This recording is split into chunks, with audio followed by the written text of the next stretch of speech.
करणे पाखंड खंडणे याची आम्हा करणे का बीज वाढवाविना ना तीक्ष्ण उत्तरे हाती घेऊन बाण फिरे याची आम्हा करणे का बीज वाढवाविना नाही भीड भारे तुका म्हणे साना थोरे हेचे आम्हा करणे काम बीज वाढवावे ना विठ्ठला विठ्ठला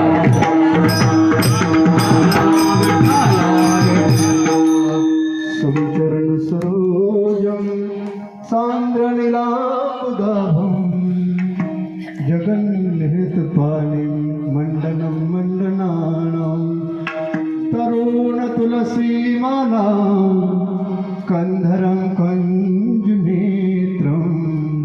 सदैव धवलहासं श्री विठ्ठलं चिंतयामि। पांडुरंगा करू प्रथम नमन दुसरे चरण संताचे त्यांच्या कृपादाडी कथेचा विस्तार बाबाजी सद्गुरुदास तुका सेवे लागी सेवक झालो सेवे लागी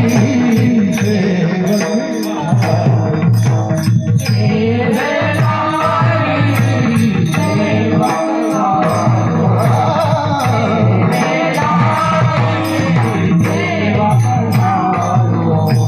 सेवे लागी सेवक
धर्माचे पालन करणे पाखंड खंडन हेचे आम्हा करणे काम बीज वाढवाविना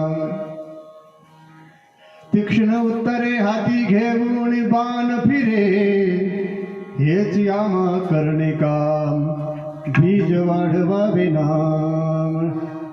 नाही भीड भार नाही भीड भार तुका म्हणे साना थोरे हेची आम्हा करणे काम बीज वाढवावे नाम विठ्ठला विठ्ठला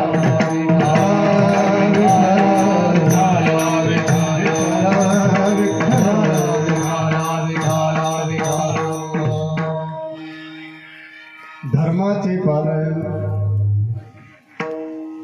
प्रस्तुत प्राप्त प्रसंगी अमानतपूरवाडी या गावामध्ये आज या ठिकाणी वाढदिवसाच्या अनुषंगाने हरिभक्तपरायण गोविंद महाराज यांच्या वाढदिवसाच्या निमित्ताने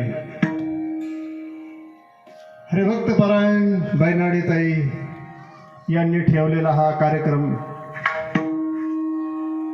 एक दिवसीय कीर्तन सोहळा या ठिकाणी प्रारंभ होत आहे आणि त्या अनुषंगाने हरिनाम संकीर्तनाची सेवा म्हणून सुप्रसिद्ध देहूचे साधू वैराग्यमूर्ती महाभागवत जगद्गुरु तुकाराम महाराज यांचा 4 चरणाचा हा अभंग. या अभंगामध्ये महाराज साधूचं संताचं कार्य सांगतात, संताचं काम सांगतात, संत काय करतात ते सांगतात. आणि म्हणून या ठिकाणी संत म्हटल्याच्या नंतर आपल्यासारखे दिसतात पण आपल्यासारखे नसतात, आपल्यासारखे आहेत पण आपल्यासारखे नाहीत. कारण संतांचे विचार वेगळे असतात, संसारी माणसाचे सामान्य जीवाचे विचार वेगळे असतात. आपल्या सामान्य माणसाचा दृष्टिकोन आपल्या नजरेमधून आपण आपल्या प्रपंचाच्या नजरेमधून जगाकडे पाहत असतो. संत मात्र आध्यात्मिक नजरेने, भक्तीच्या नजरेने, देवाच्या नजरेने जगाकडे पाहत असतात. आणि म्हणून संताचं कार्य काय आहे हे जगाला समजत नाहीये.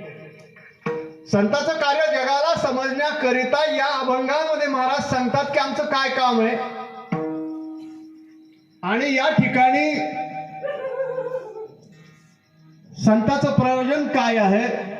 वाढवाया सुख भक्ती भाव धर्म मुळाचार नाम विठोबाचे.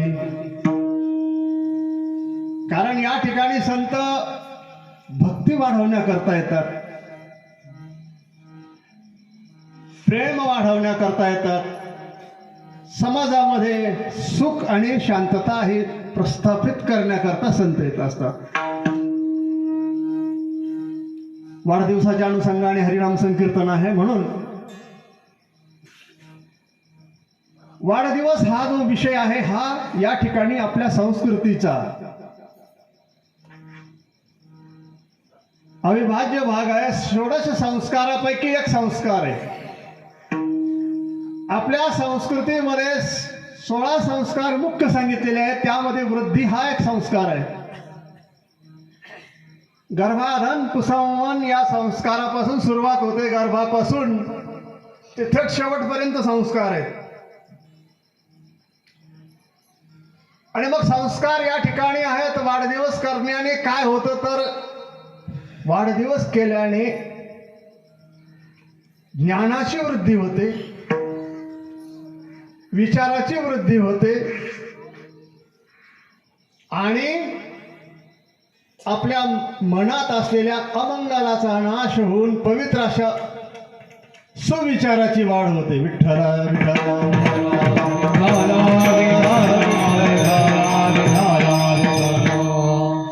वाढदिवसाबद्दल काही शंका आहेत. 50 वर्षापर्यंत वाढदिवस करणं चांगलं आहे, कारण तोपर्यंत माणूस वाढेल. 50च्या नंतर माणूस घटत जाईल. मग वाढदिवस कसा करायचा, कशा करता करायचा. 70 वर्षाच्या माणसाचा वाढदिवस कशा करता करायचा, कारण त्याचं आयुष्य कमी कमी होतंय. मग वाढदिवस कशा करता करायचा असाही प्रश्न जर आपल्याला वाटत असेल तर याबद्दल सनातन संस्कृती धर्मग्रंथामध्ये याचं चिंतन असं आलेलं आहे धर्मसिंधूमध्ये की माणसाचं शरीर जरी वयानुसार कमी होत असेल, शरीराचं बल जरी वयानुसार कमी होत असेल, तरी पण जे विवेकी आहेत, जे वैराग्यवान आहेत, जे देवाचे भक्त आहेत, त्यांचं वयाने जरी जसं वय वाढेल तसं त्यांचं यश वाढत असतं. लक्षात ठेवा, यश माणसाचं घटत नाही, पहिली गोष्ट. दुसरी गोष्ट, माणसाची कीर्ती घटत नाही.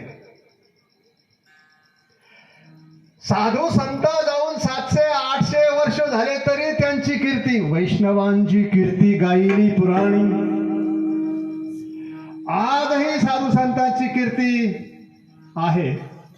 देहाने जरी माणूस नसला तरी पण त्याचं यश, त्याची कीर्ती, त्याचं बल हे घटत नसतं, ते नाश पावत नसतं.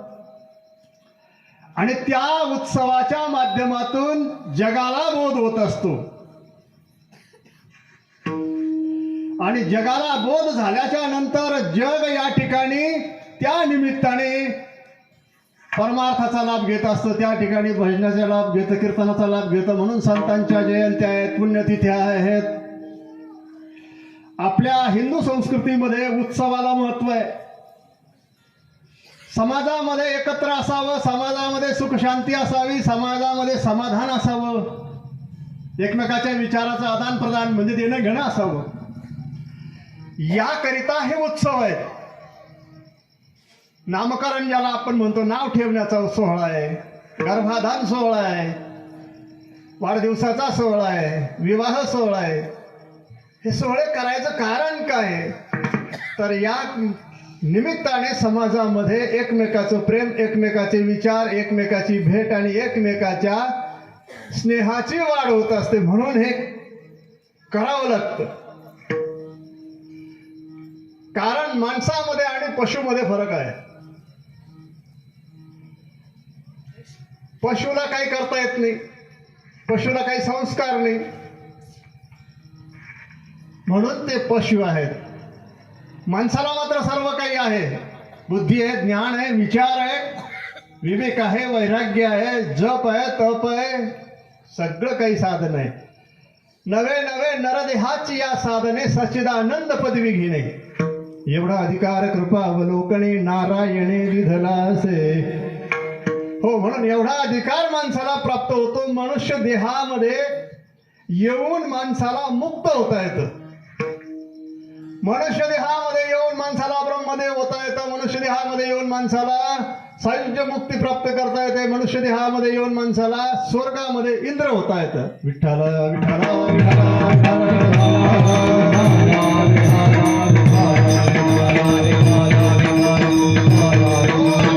जसे संस्कार करेल माणूस, तसतसा दोषाचा नाश होतो अंतःकरणातले. आणि जसं संस्कार होत जाईल तसतसा माणूस पारदर्शी होतो, म्हणजे पवित्र होत जातो. अंतःकरणातल्या काम क्रोध आदी विकाराचा नाश होण्याकरिता आणि अंतःकरणामध्ये भाव भक्ती प्रेम ह्याची वाढ होण्याकरिता धार्मिक संस्काराची गरज आहे. आणि म्हणून धार्मिक संस्कार केल्याने जीवाचं मालिन्य दूर होतं, जीवाचं पवित्रपण वाढतं. याकरता या षोडश संस्काराची निर्मिती आपल्या संस्कृतीमध्ये आहे. आणि लहानपणापासून हे संस्कार रुजवले जातात. अगदी लहान बालकाला सुद्धा मातृदेवो भवः, पितृदेवो भवः, आचार्य देवो भवः हे सांगितलं जातं, शिकवलं जातं. कशा करता? कारण त्याने संस्कार निर्माण होतात. आईला आई म्हणता येतं, बापाला बाप म्हणता येतं, त्याने नात्याला नाते म्हणता येतात. आणि हे जर संस्कार नष्ट झाले, आता होत आहेत. म्हणून आपल्या धर्मामध्ये वृद्धपणामध्ये माणसाचे हाल आहे. कारण आपल्या संस्कृतीमधले संस्कार नष्ट होत चालले. संस्काराची गरज आहे. हा खर्च जो केला जातो, हा कशा करता केला जातो? या संस्काराच्या माध्यमामधून आपल्याला पुढच्या पिढीला शिकवण सुद्धा देता आली पाहिजे. पुढची पिढी शिकली पाहिजे, याचे तरुण मुलं शिकले पाहिजे. आणि हे जर पुढे शिकले नाही तर आज वृद्धाश्रम जर आपण पाहिले तर वृद्धाश्रमामध्ये इतर धर्माचे लोक नाही म्हणलं तर चालेल, सगळे आपल्या हिंदूचीच भरती आहे. विठ्ठल विठ्ठल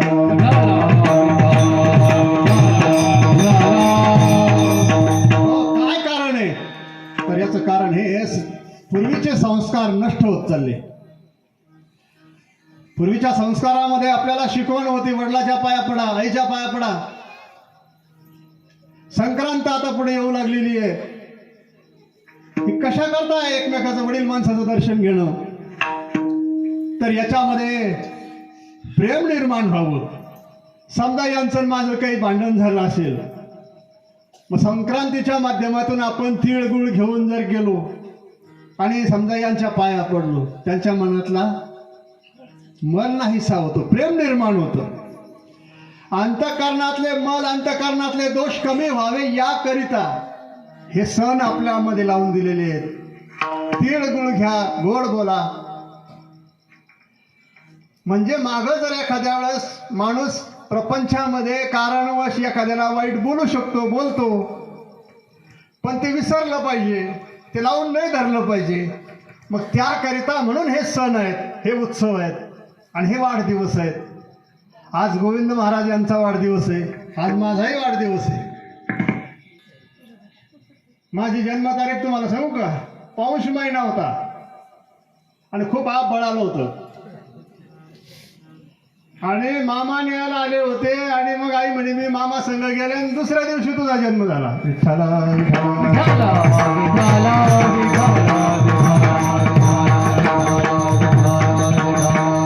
म्हणून ही जन्मतारीख आहे, म्हणून सांगतो तुम्हाला माझा मी वाढदिवस आज आहे. सगळ्यांना टाळी वाजवा. आणि तात्पर्य असं आहे की संस्कारामध्ये संस्कृती निर्माण होते.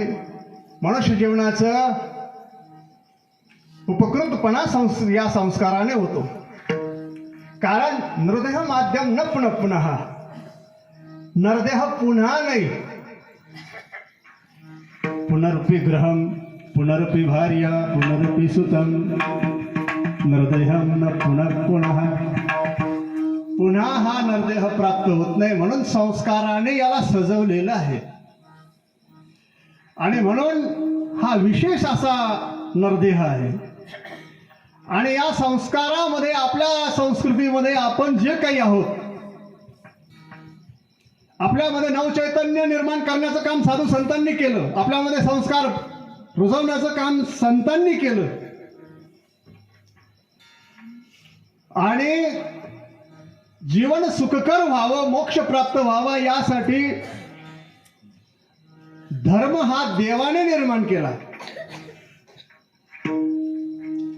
भगवंताने धर्माची संस्थापना केली. परित्राणाय साधूनां विनाशाय च दुष्कृतां धर्म संस्थापनार्थाय संभवामि युगे.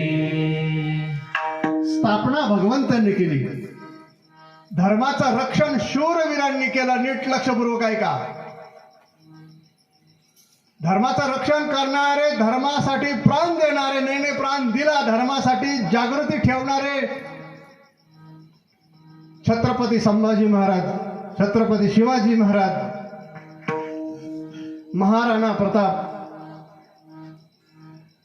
आणि शूरवीर झाशीची राणी धर्म संस्थापक अहिल्यादेवी होळकर या लोकांनी आपलं जीवन सर्वस्व धर्मासाठी अर्पण केलं. छत्रपती जर नसते तर आपला धर्म नसता, आपण नसतो. महाराणा प्रताप त्यासारखा जर शूरवीर नसता तर बुंदेलखंडामध्ये हिंदू नसता. 80 खुणा होत्या राणा प्रताप यांच्या अंगावर, 80 खुणा. शेवटपर्यंत लढले. संभाजीराजे धर्माकरता शेवटपर्यंत लढले.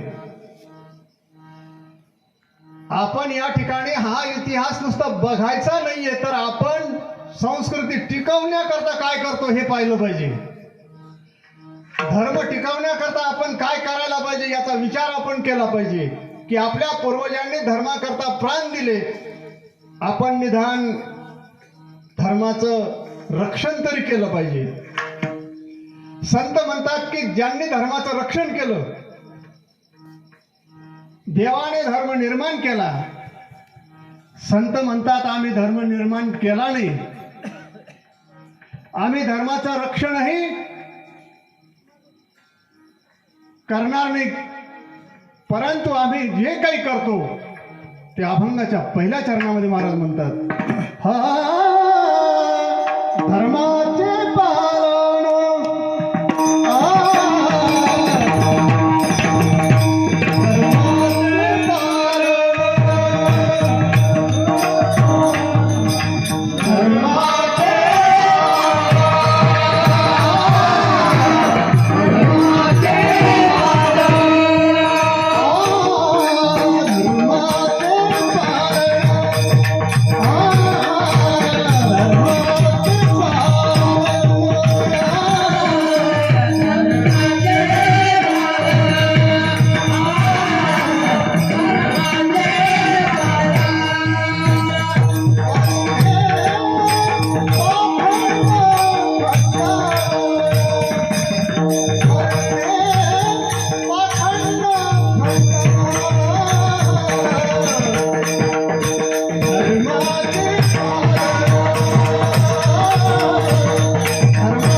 प्रथम चरणामध्ये तुकाराम महाराज म्हणतात, आम्ही धर्माचं पालन केलं. आम्ही स्वतःच्या प्रपंचाचा विचार केला नाही, परंतु आम्ही धर्माचं पालन केलं, भक्ती मार्ग प्रशस्त केला आणि अशा रीतीने धर्माचं पालन केलं. जगाचा ज्ञान नाहीसा होण्यासाठी, जगामध्ये ज्ञान हे प्रदीप्त होण्यासाठी आम्ही आमच्या प्रपंचाकडे लक्ष दिलं नाही, आमच्या मुलाबाळाकडे लक्ष दिलं नाही. आमच्या प्रपंचाची वाताहत झाली, परंतु आम्ही स्वतःच्या प्रपंचाचा विचार न करता जगाचा विचार केला. नाचू कीर्तनाचे रंगी, नाचू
साधू संतांनी धर्माचं पालन केलं, कीर्तनाच्या रंगामध्ये नाचले आणि जगामध्ये ज्ञानाचा प्रकाश निर्माण केला.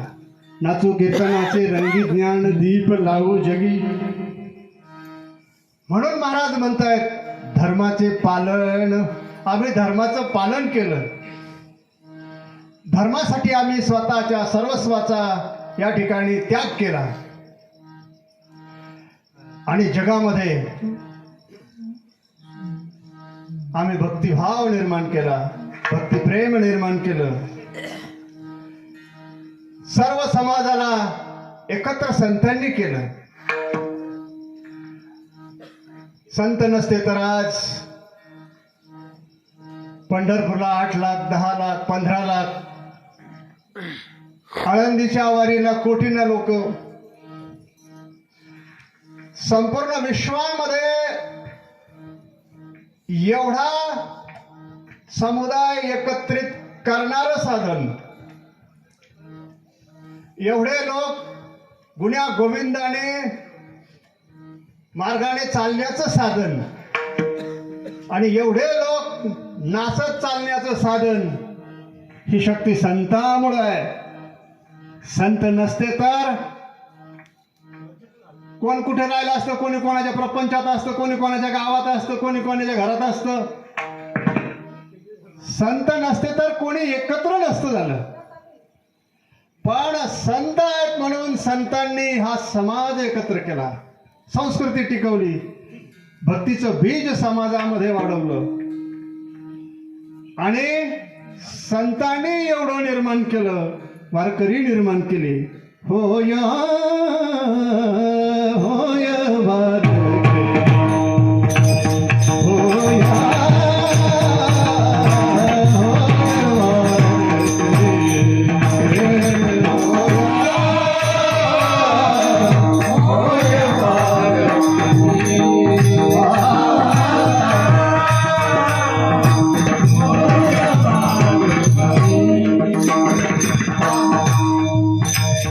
पाहे पाहे पंढरी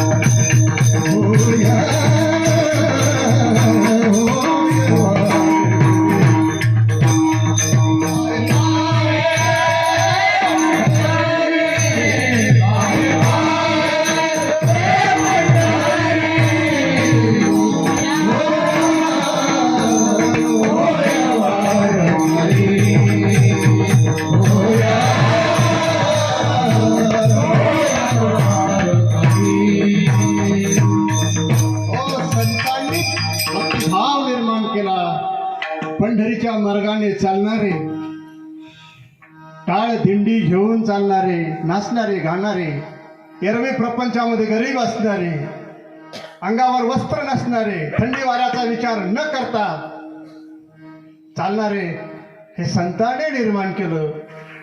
म्हणून धर्माचे पालन, अभंगामध्ये महाराज म्हणतात, धर्माचे पालन करणे पाखंड खंडन.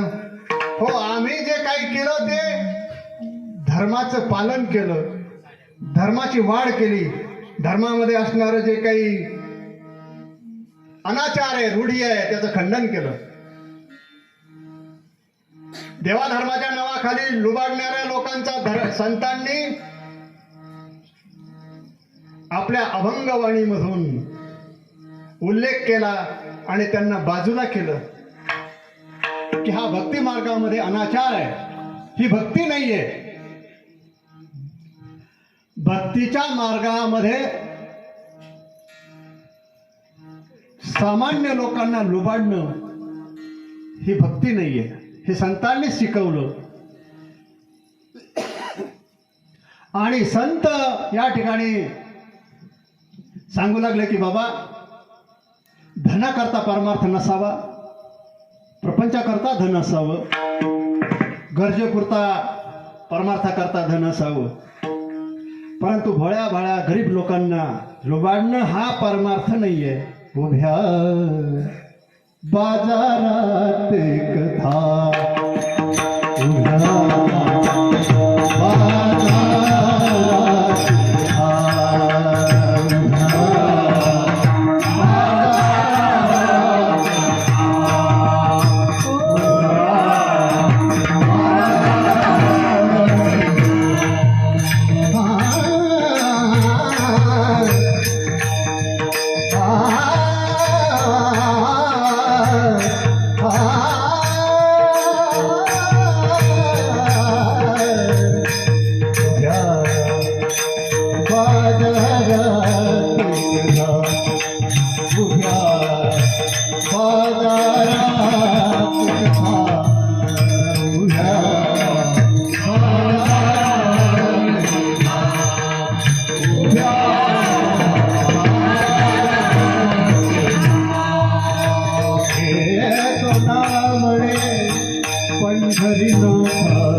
बाजारात संतांना मान्य नाही. संतांनी खरा धर्म शिकवला, लोकधर्म शिकवला. अज्ञानी माणसाला सुद्धा संतांनी असं जीवन दिलं. वेदाचे मंत्र, वेदाच्या ऋचा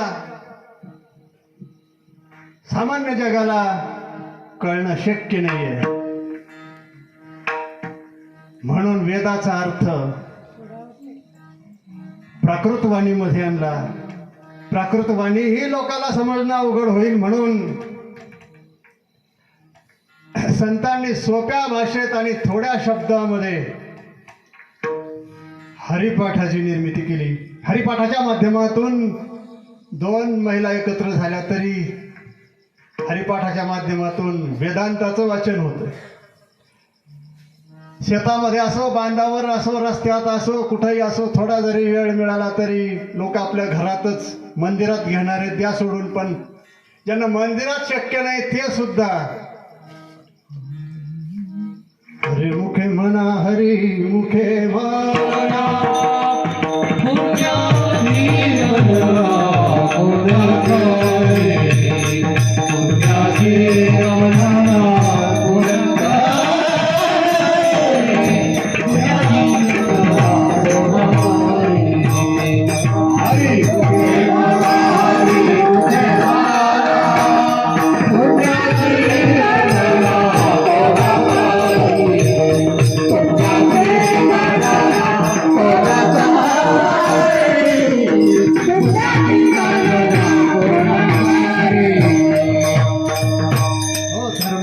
पालन करणे पाखंड खंडन हेची आम्हा करणे काम बीज वाढवावे नाम. संतांनी नामस्मरण भक्तीवर जास्त जोर दिला, कारण नाम हे बीज आहे. आपण शेकडो स्नान करा, 1000 वर्ष तपश्चर्या करा, 100 यज्ञ करा, बीज वाढवावे नाम. जप तप करा, हे सगळं केलं तरी ते सिद्ध होईल असं नाही. हे सगळं केलं तरी त्याचं पुण्य मिळेलच असं नाही. 12 वर्ष एका पायावर तपश्चर्या करणारे तपस्वी पूर्वीच्या काळात होऊन गेले, परंतु त्यांना तपश्चर्या सफल झालीच असं नाही. आपण व्रत उपास करतो, पण व्रत उपास शास्त्राच्या हिशोबाने योग्य होत नाही. आपण एकादशी धरतो, एकादशी व्रत 3 दिवसाचं आहे. आपणही एकादशी करतो 3 दिवसाची. दुसऱ्या दिवशी एकादशी असली तर आदल्या दिवशी म्हणतो उद्या एकादशी, जरा जास्त खाऊन घ्या. एकादशी दिवशी म्हणते आज एकादशी, साबुदाणा जास्त आणा. दुकानातून मुरमुरे फुटाणे आणा उपासाचे. बाजारात गेले तर केळं आणा.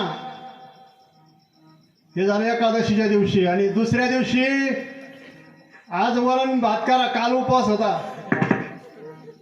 विठाला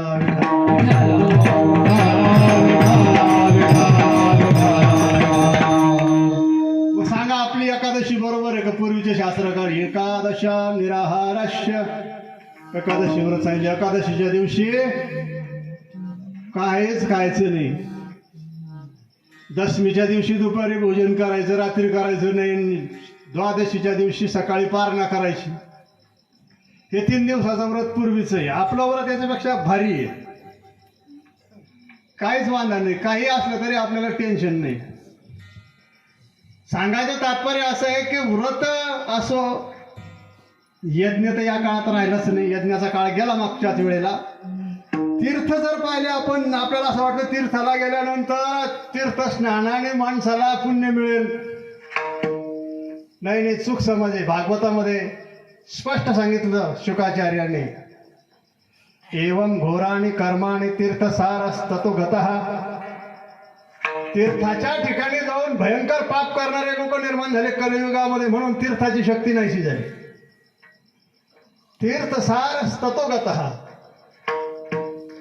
म्हणून तीर्थाचं सुद्धा पुण्य नाहीसं झालं, तीर्थ मलिन झाले. पूर्वीच्या काळात तीर्थात सामर्थ्य होतं. पूर्वीच्या काळात वाचेमध्ये, वाणीमध्ये सामर्थ्य होतं माणसाच्या, कारण ती सत्यवाणी होती. आता माणसं पावलोपावली खोटं बोलतात. पूर्वीच्या काळात तप होतं वाणीचं सुद्धा.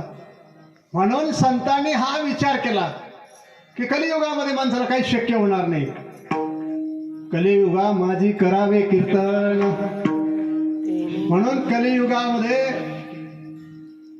नाम संकीर्तन साधन पैसोपे.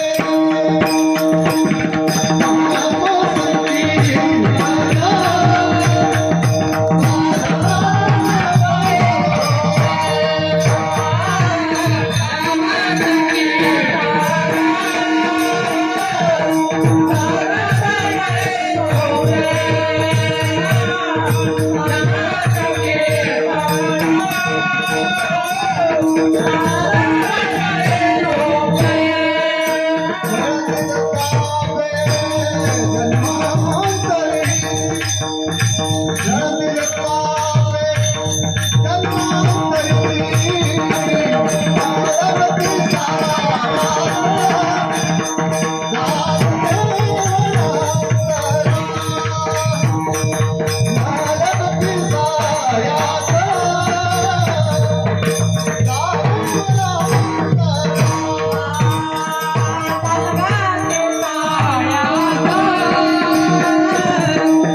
असल्यानंतर बीज लावल्यानंतर वृक्ष निर्माण होतो. वृक्षापासून फळं फुलं मिळतात. आधी बीज एकले, बीज अंकुरले, मग वृक्ष झाले. या न्यायाने संतांनी सांगितलं, बीज वाढवावे नाम हेच आम्हा करणे काम. आणि या मार्गामध्ये सुद्धा संतांना खूप त्रास झाला. चांगलं सांगायला गेले तर ते लोकांना पटत नाही, पचत नाही, आवडत नाही. संतांना खूप त्रास झाला. जगाने संतांना खूप त्रास दिला आणि एवढा त्रास दिला की जगाने तुकाराम महाराजांसारख्यांना काठीने मारलं. ज्ञानोबा रायांची झोळी हिसकून घेतली, चेहऱ्यावर चिखल फेकला. काय केलं नाही संताला. असा एकही संत नाही की ज्या संताला जगाने त्रास दिला नाही. यवन अंगावर थुंकला, उपदेशुनिया मुक्त केला. 51 वेळेला तो यवन अंगावर थुकला. काय गरज होती? काही कारण, काही स्वार्थ, काय नाही. पण केवळ संताला त्रास द्यायचा म्हणून. तरी पण हे शांतीब्रह्म असलेले आमचे संत आपल्या ध्येयापासून ढळले नाही, आपल्या विचारापासून ढळले नाही. एवढं होत सुद्धा सगळं त्यांनी सहन केलं. आणि म्हणून अवीर गुलाल उधळी तरंग, नाथा घरी नाच माझा सखा पांडुरंग. याप्रमाणे देवाला आपल्या घरामध्ये राबायला लावलं. देव केला ऋणी. किती वर्ष? 36 वर्ष. आणि धर्मामध्ये संताला त्रास दिला असेल, धर्म सोडून चुकीचं बोलायला भाग पाडलं असेल, पण संत बोलले नाही. संत कोणाला वाकले नाही. पुढचे 2 चरण हाच संताचा निर्भीडपणा आहे. तीक्ष्ण उत्तरे हाती घेऊन बाण फिरे. संत वाकले नाही, संत कोणाला चुकले नाही. आणि आपलं जे वचन आहे ते वचन सत्यतेने त्यांनी समाजामध्ये रुजवलं. नवे नवे समाजाच्या अंतःकरणापर्यंत आपले वाक्य पोहोचवले. म्हणून अभंग हे अभंग झाले. स्वर्गेत चला. म्हणून अभंगवाणी प्रसिद्ध झाली. अभंगवाणी प्रसिद्ध तुकयाची. कारण अभंगवाणी याच्या करता प्रसिद्ध झाली, त्याच्यामध्ये सगळे संतांचे स्पष्ट वचन आहे. तीक्ष्ण उत्तरे हाती घेऊन बाण फिरे. बाण म्हणजे रामनामाचा बाण, रामनामाचा शब्द. आणि रामनाम या व्यतिरिक्त कलियुगामध्ये कुठलंही साधन सोपं नाही. कुठलंही साधन कलियुगातल्या माणसाला करता येईल असं नाही.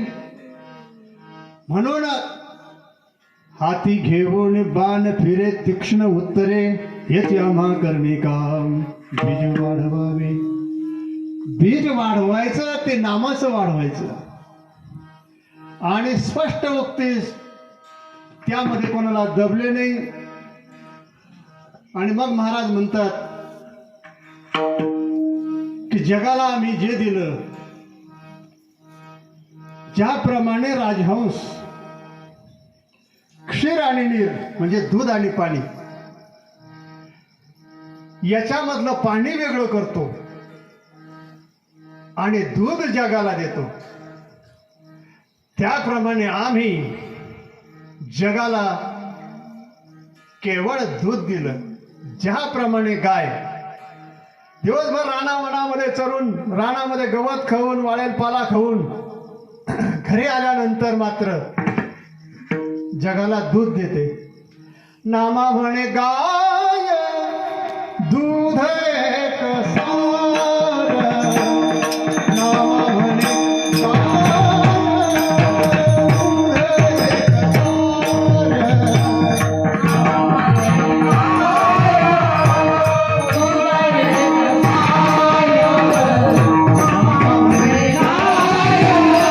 सार.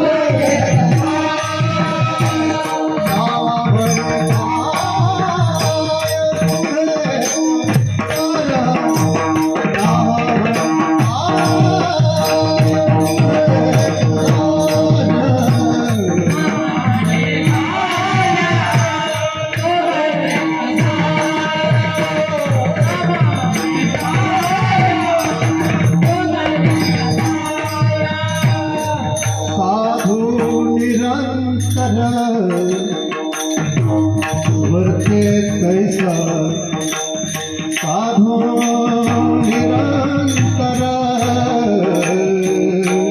साधो निरंतर साधो निरंतर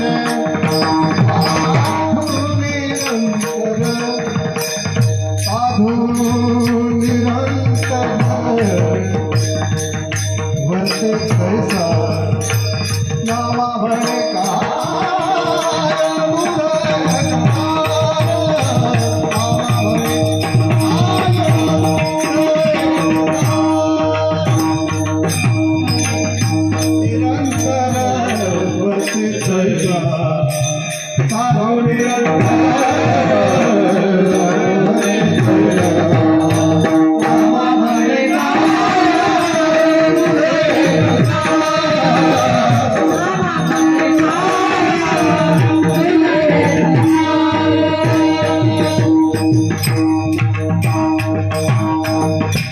हो म्हणून तीक्ष्ण उत्तरे हाती घेऊन बाण फिरे.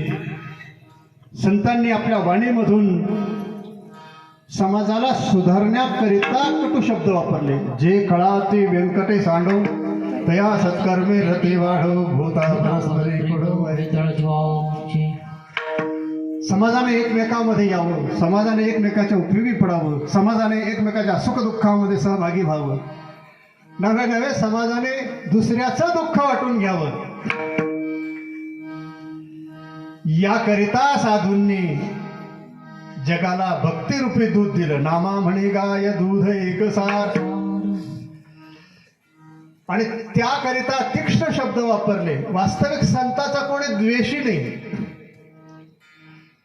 उद्धराया आले दीन जन, उद्धराया आले दीन जन, उद्धराया आले दीन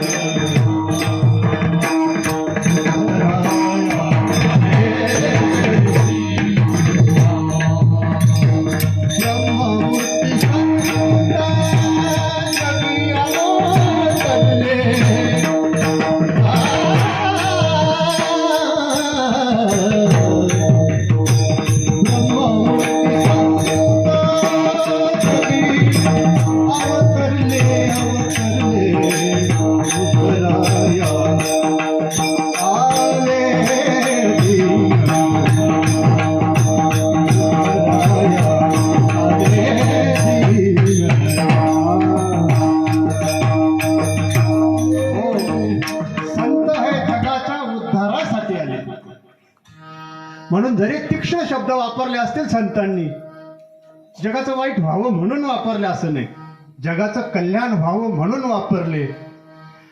आणि ज्याप्रमाणे गेलेला शब्द, गेलेली वेळ, गेलेला बाण पुन्हा वापस येत नाही. पुन्हा एकदा ऐका, गेलेला शब्द. एखाद्या माणसाला जर आपण शिवी दिली आणि म्हटलं की आता मी शिवी वापस घेतो, तरी त्याचं अंतःकरण पुन्हा कधीही तो शब्द वापस येत नाही. दुसरी गोष्ट, गेलेली वेळ. बालपण गेलं गेलं पुन्हा, तरुणपण गेलं गेलं पुन्हा, जे गेलं ते पुन्हा नाही. गेलेली वेळ पुन्हा आयुष्यामध्ये शक्य नाही. आपण काहीही करा, प्राप्त होणं शक्य नाही, पुन्हा येणं शक्य नाही. आणि त्याप्रमाणे बंदुकीतून सुटलेली गोळी किंवा पूर्वीच्या काळात सुटलेला बाण वापस येत नाही. म्हणून साधू संतांनी जो बाण शब्द वापरला तो याकरता वापरला की गेलेलं आयुष्य पुन्हा येणार नाही. हे माणसा, गेलेली वेळ पुन्हा येणार नाही, गेलेलं बालपण पुन्हा येणार नाही. आणि आता जे आहे ते पुन्हा, आज आपण आहोत अशा स्थितीमध्ये उद्या राहू असं नाही. केव्हा काळ येईल हे सांगता येत नाही. काळ देहासी आला खाऊ, काळ देहासी आला खाऊ.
हो, म्हणून काळ देहाकरता खाण्यासाठी टपलेला आहे.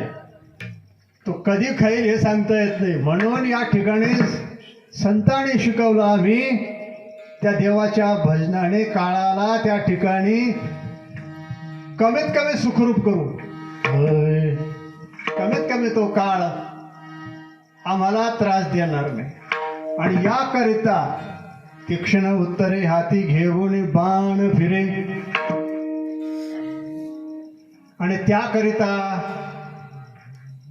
आम्हाला कोणाचाही त्या ठिकाणी विचार करण्याची गरज नाही. आम्ही कोणाच्या सत्तेने दबणारे नाही किंवा आम्ही कोणाच्या प्रभावाखाली येणारे नाही. आणि म्हणून म्हणते का हे याच्यात दबणारे नाही. कोणाकरताही आम्ही लेचे पेचे नाही. आणि मग आम्ही काय केलं, आम्ही कोणाचीही कशाही प्रकारे भीती बाळगली नाही. नाही भीड भार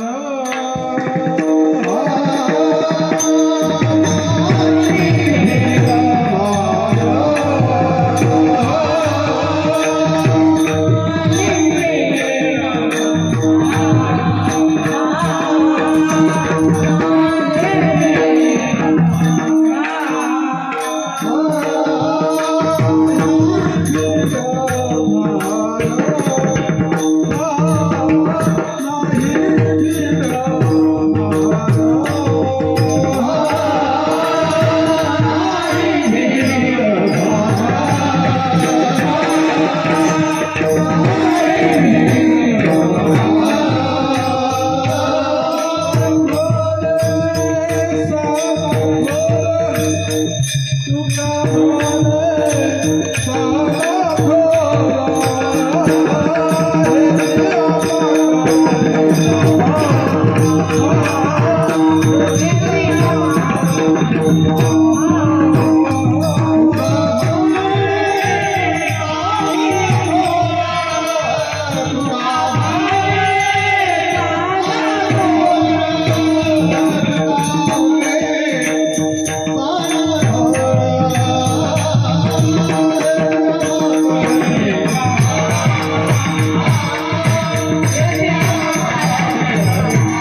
नाही भीडभार नाही भीडभार तुका म्हणे साना थोर हे जी आम्हा करणे का बीज वाढविना.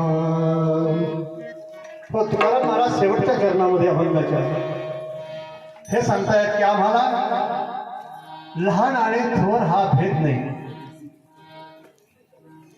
गरीबाला दूर लोटायचं आणि एखाद्या श्रीमंताला जवळ करायचं हा आमच्या जवळ हा संप्रदायाचा नियम नाही. आणि आमच्या संप्रदायामध्ये याप्रमाणे लहान थोर हा भेद नाही. सगळ्यांनी यावं, सगळ्यांनी वारकरी व्हावं, सगळ्यांनी भक्तीचा आनंद लुटावा, सगळ्यांनी परमार्थामध्ये डुंबून जावं हे आमचे शिकवण आहे. यारे यारे लहान थोर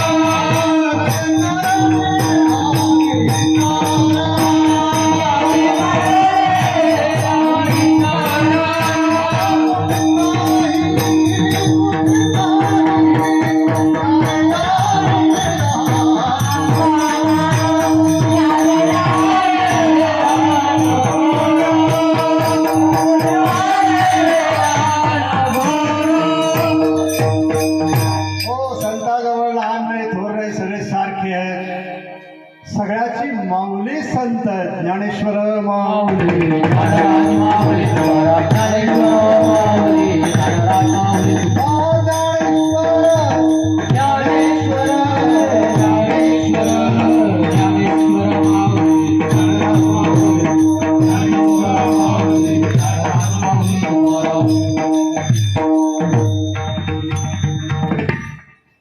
याप्रमाणे अभंगामध्ये आपण पाहिलं धर्माचे पालन करणे पाखंड खंडन हेच आम्हा करणे काम बीज वाढवाविना.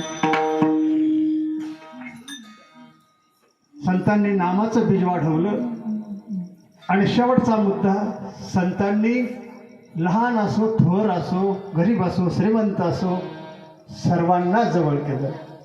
याप्रमाणे अभंगाचं जे काही आपण थोड्याशा वेळामध्ये विश्लेषण पाहिलेलं आहे. आणि या ठिकाणी या अमानतपूर वाडीमध्ये सप्तशृंगी मातेच्या प्रांगणामध्ये वाढदिवसाच्या कार्यक्रमाच्या माध्यमातून झालेली ही सेवा भगवंताच्या चरणी समर्पित करू. जय विठ्ठल झाल्यानंतर लगेचच थोडासा वाढदिवसाचा कार्यक्रम होईल, नंतर भोजन होईल. कोणी उठू नका. जय विठ्ठला जय हरी.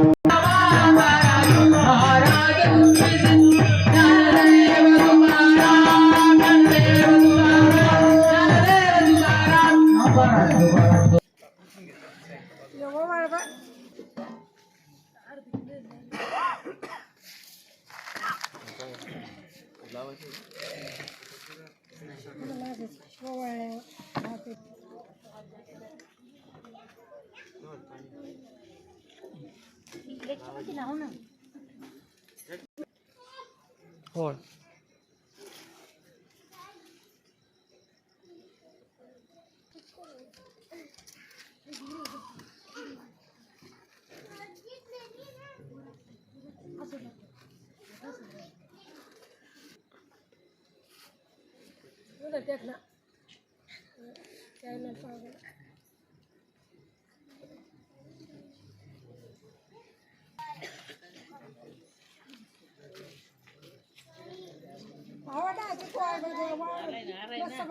सपट गेली ना हा ना. वहिनी घ्या ना.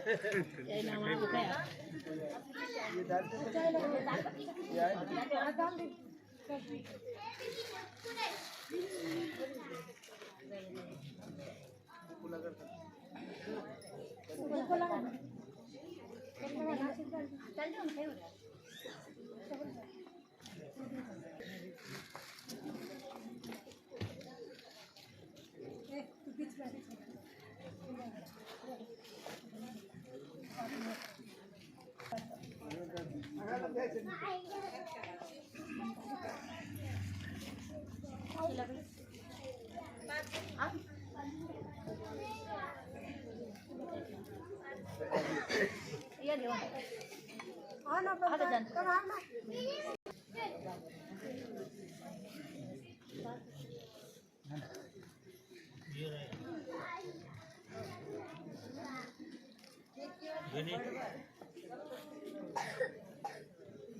हात काढा तर बाहेर बाहेर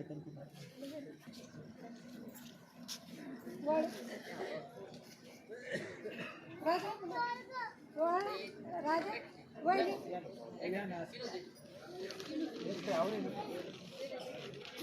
बाहेर काय बाहेर खाली जे गाव मोठं हा ना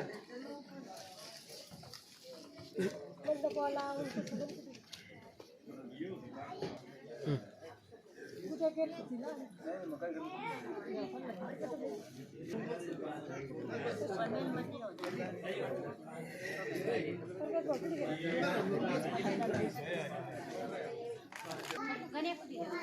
कशी टाकेल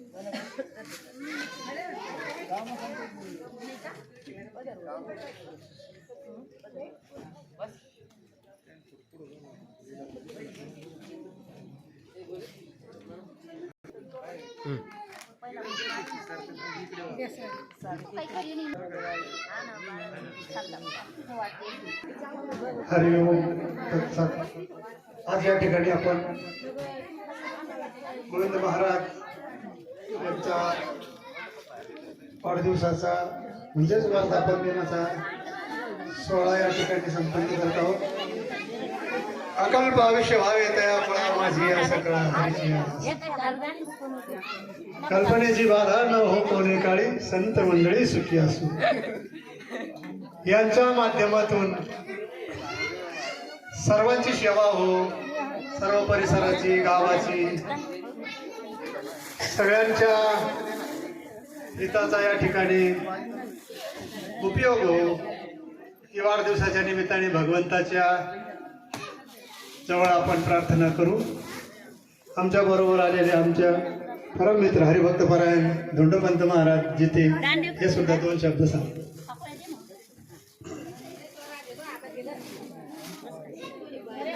गोविंद महाराज यांच्या वाढदिवसानिमित्त आपण सर्व एकत्र आलेलो आहोत आणि त्यांच्याकडून आपण हीच इच्छा करू का सर्व गावातील मंडळीला किंवा लहान मुलांना सगळ्यांना व्यवस्थित संस्कार लावतील अशी सर्वांना त्यांच्याकडून अपेक्षा आहे.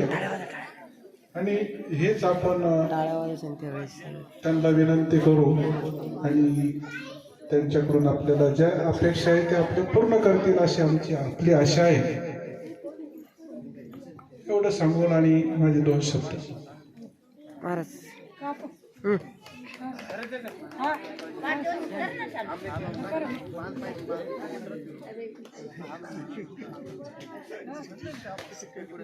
अकल्प आयुष्य व्हावे दयाकुळा माझी आ सकळा हरीच्या दासा. कल्पनेची बाधा न हो कवने काळी ही संत मंडळी सुखी असो. श्री संत नामदेव महाराजांनी जे काही मागितलं खरं तर संतांनी स्वतःसाठी काहीच मागितलं नाही. ह्या जगात जे काही मागितलं तर ते सर्व जनतेसाठी तुमच्या आमच्यासाठी मागितलं. अकल्प आयुष्य व्हावे दयाकुळा माझी आ सकळा हरीच्या दासा. कल्पनेची बाधा न हो कवने काळी ही संत मंडळी सुखी असो. अहंकाराचा वारा न लागो राजसा माझी विष्णुरासा भाविकाशी. नामा म्हणे तया असावे कल्याण ज्या मुखी निधान पांडुरंग. कल्पनेची बाधा न हो कवने काळी ही संत मंडळी सुखी असो.